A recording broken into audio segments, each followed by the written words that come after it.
Bismillahirrahmanirrahim. Assalamualaikum warahmatullahi wabarakatuh. Apa kabar ananda sekalian? Salam olahraga. Alhamdulillah wa syukurillah. Pada kesempatan kali ini insyaallah kita akan belajar tentang aktivitas kebugaran jasmani. Nah, mari kita mengawali perjumpaan kita dengan bersama-sama membaca doa. Bismillahirrahmanirrahim. Rabbi zidna ilman warzuqna fahman. Rabbi syrah li sadri wa yassir li amri wahlul 'uqdatam min lisani yafqahu qawli. Amin ya rabbal alamin. Materi kita yang pertama adalah tentang hakikat kebugaran jasmani serta apa manfaat latihan kebugaran jasmani. Pada bab kelima ini bisa dilihat pada halaman 117. Ananda akan mempelajari tentang berbagai bentuk latihan pengembangan kebugaran jasmani dan penyusunan program pengembangan komponen kebugaran jasmani terkait dengan kesehatan dan keterampilan sesuai dengan kebutuhanmu secara individual.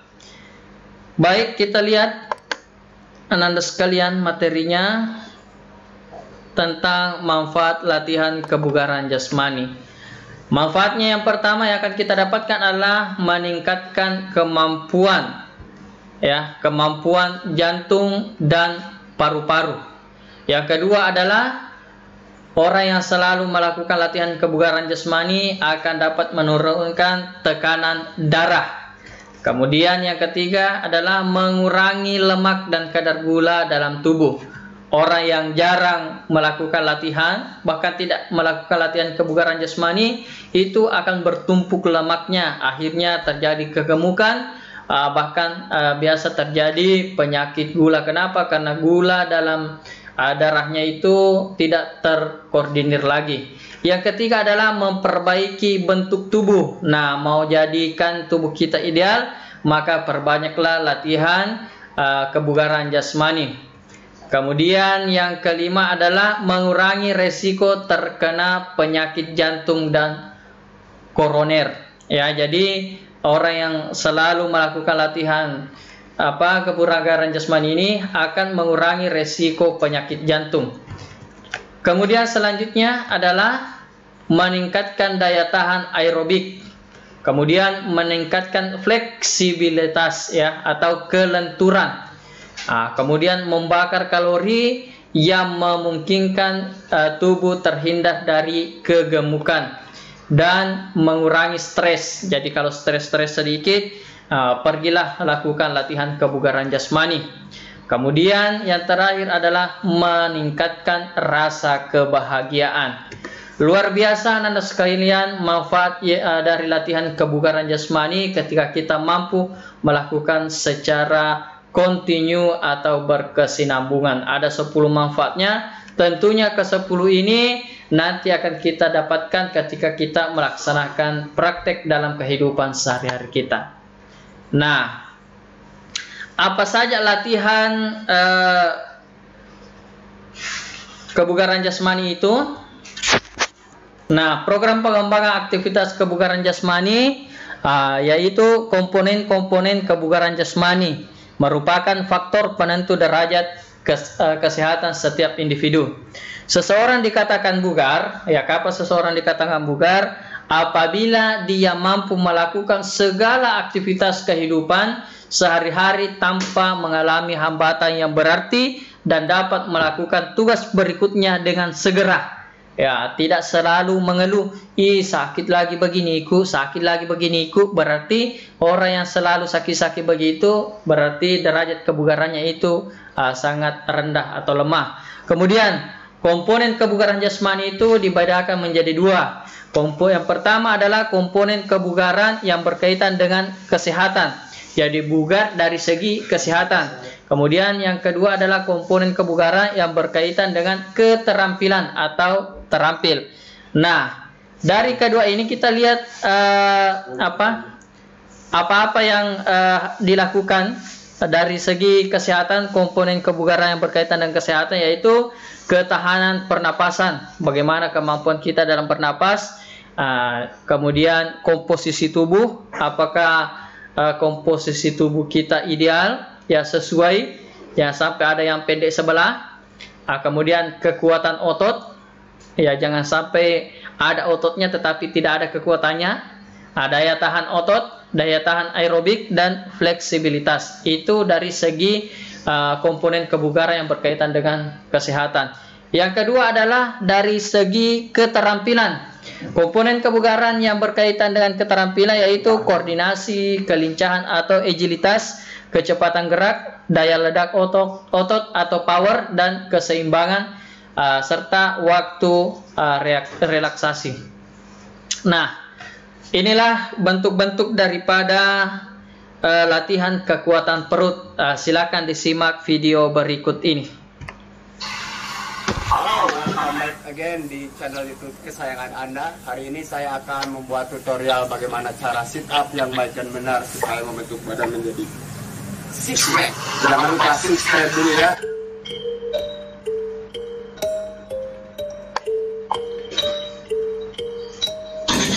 Posisi sit up usahakan sudut lutut dan badan berbentuk siku.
Oke, Anda sekalian, itulah tadi video tentang sit up.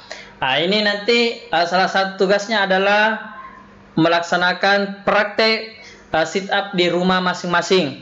Ya, bagi yang memiliki teman bertetanggaan, silahkan dipanggil temannya, saling membantu satu sama lain. Ya, lakukan gerakan sit up yang benar. Kemudian berapa banyak sesuai dengan kemampuan Ananda. Ya, jangan terlalu dipaksa. Ini hanya salah satu bentuk bahwa Ananda telah mempelajari materi ini dengan baik. Jadi salah satu latihan kekuatan otot perut adalah dengan melakukan sit up. Saya ulangi sekali lagi, kebugaran jasmani akan diperoleh ketika kita melaksanakan secara kontinu atau berkesinambungan. Kemudian kita lanjut materinya, yaitu tentang latihan kekuatan otot kedua lengan. Di mana bisa kita dapatkan kekuatan otot kedua lengan, yaitu dengan melakukan yang namanya push up. Bagaimana cara push up? Silahkan simak video berikut. Bisa dilihat hasilnya.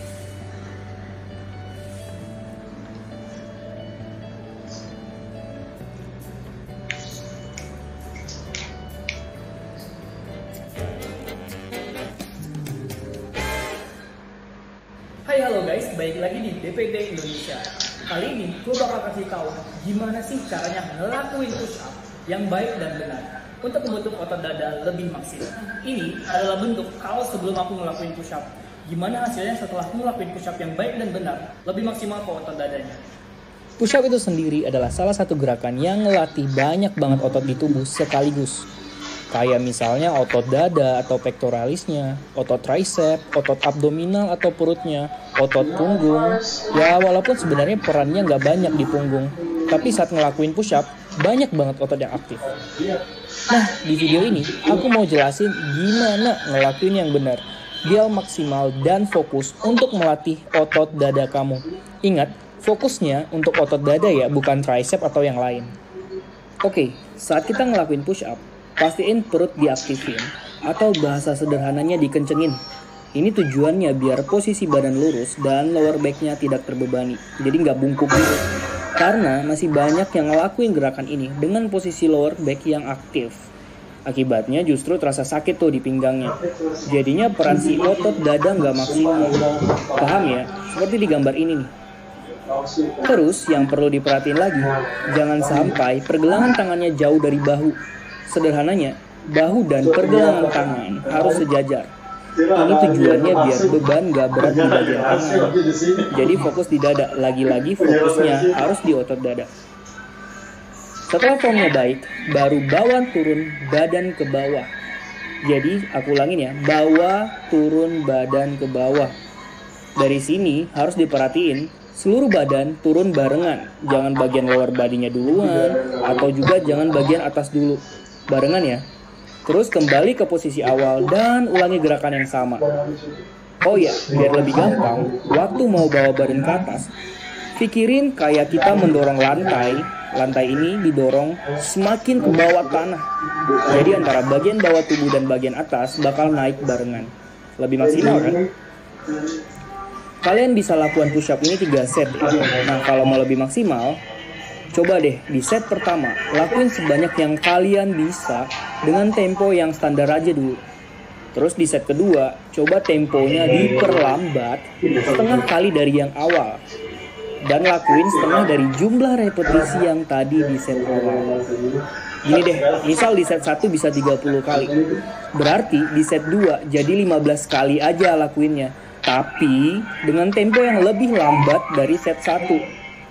Terus di set akhir, lakuin lagi 15 kali dengan tempo yang lebih lama dari set 2. Paham ya? Gini, misal set 1 temponya aku 1 detik naik dan 1 detik turun. Berarti di set 2 temponya aku lambatin jadi 2 detik naik dan 2 detik turun. Terus di set terakhir atau set ketiga temponya aku lambatin lagi jadi 4 detik naik dan 4 detik turun. Dijamin tuh bengkak pasti ototnya. Sebenarnya progres kayak gini ada banyak cara. Misal bisa dengan 1 kaki aja, atau dengan tepuk tangan, dan banyak lagi. Tapi kali ini aku contohin dengan tempo aja. Pasti maksimal kok.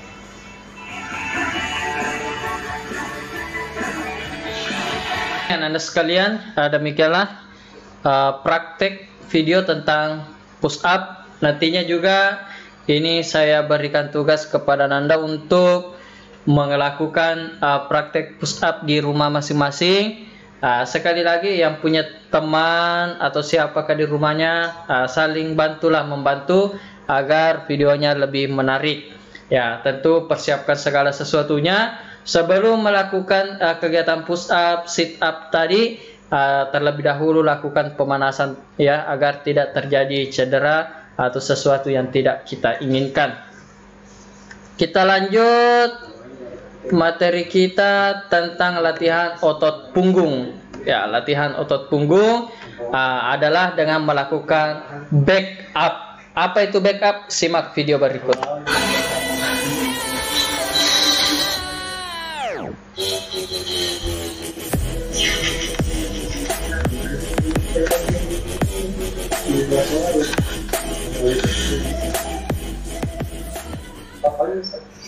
Assalamualaikum warahmatullahi wabarakatuh. Kembali dengan saya Jemmy Kurniawan. Nah, di video kali ini saya akan memberitahukan cara backup dengan baik dan benar. Nah, di sini dan kedua kaki terus nafas.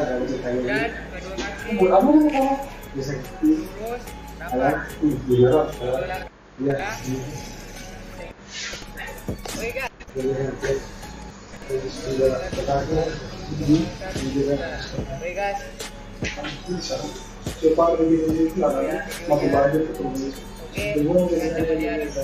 Jika Anda ingin sit up yang benar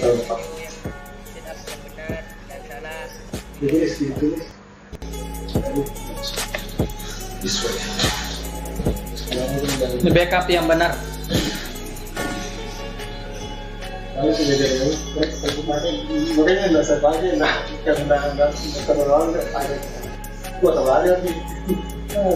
Ini backup yang salah, tidak terangkat.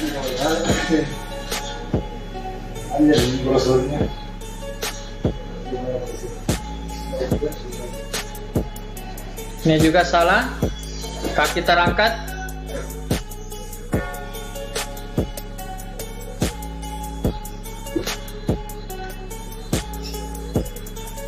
Nah, ini kakinya tidak merapat. Salah juga.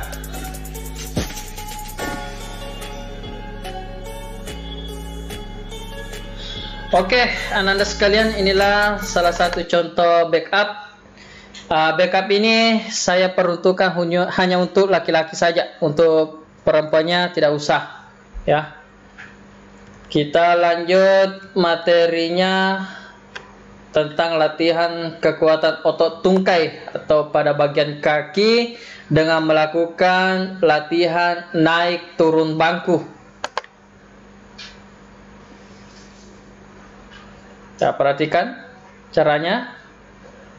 Ya.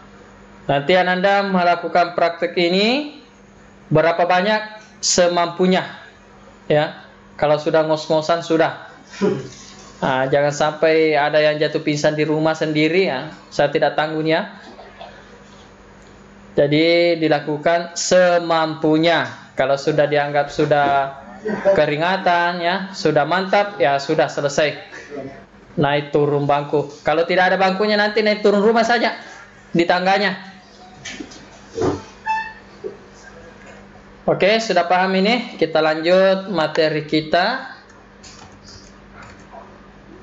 tentang ini paling seru ini, ya. Seandainya kita sekolah, sangat seru ini, yaitu latihan daya tahan otot lengan dan bahu. Ada namanya gerobak dorong, ya. Bagaimana kalau mendorong gerobak? Lihat nih tampilannya ini.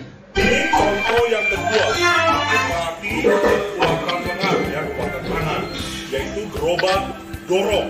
Bagaimana caranya? Nah, lihat, dua tangan seperti ini, kaki diangkat, kita butuh 2 orang, ya, ya, silakan, go, jalan, pelan ya, kanan, ya, iya, terus, sesuai kemampuan kalian, ya, sesuai kemampuan kalian, ya.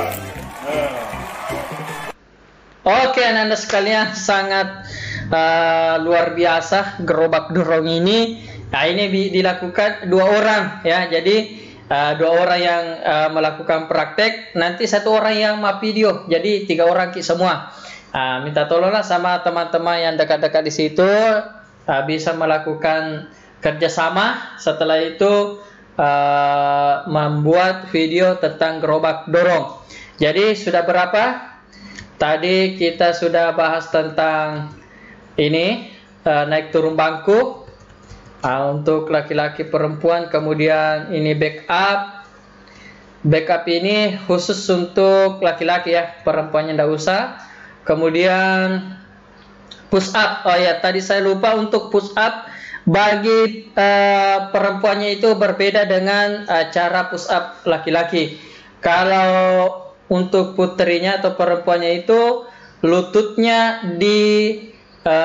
menyentuh tanah, ya, tidak diangkat. Jadi lutut itu menyentuh tanah. Bisa Anda lihat tata caranya di YouTube Play-nya supaya bisa menambah pengetahuan kita. Ternyata untuk push up itu berbeda antara laki-laki dengan perempuan.